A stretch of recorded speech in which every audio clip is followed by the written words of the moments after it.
সেনাপতি আদেশ করুন মহারাজ। সেনাপতি কি তোমার খবর? আমি তো আপনার আদেশ ঠিকই পালন করেছিলাম মহারাজ। রানীকে বেঁধে রেখেছিলাম ওই 4 রাস্তার মোড়ে। কান্দাপাড়া কুদ্দুসের বলা শহীদুলের ছিল বড়দন, সে এসে রানীকে মেরেছিল 100 জন। কিন্তু মহারাজ, কিন্তু কিন্তু কি হয়েছে সেনাপতি? তুমি আমাকে সব খুলে বলো। মহারাজ আপনি চেয়েছিলেন পুত্র খোকন, কিন্তু হয়ে গেছে মেয়ে খোকন।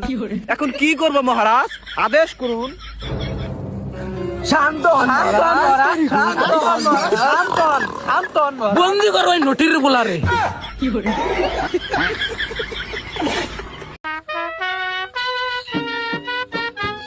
সেনাপতি আদেশ করুন মহারাজ। সেনাপতি কি তোমার খবর? আমি তো আপনার আদেশ ঠিকই পালন করেছিলাম মহারাজ। রানীকে বেঁধে রেখেছিলাম ওই 4 রাস্তার মোড়ে। কান্দাপাড়া কুদ্দুসের বলা শহীদুলের ছিল বড়দন, সে এসে রানীকে মেরেছিল 100 জন। কিন্তু মহারাজ, কিন্তু কিন্তু কি হয়েছে সেনাপতি? তুমি আমাকে সব খুলে বলো। মহারাজ আপনি চেয়েছিলেন পুত্র খোকন, কিন্তু হয়ে গেছে মেয়ে খোকন। এখন কি করব মহারাজ, আদেশ করুন। শান্ত হন মহারাজ, শান্ত হন মহারাজ, শান্ত হন, শান্ত হন মহারাজ। বন্দি করো ওই নটির বলারে।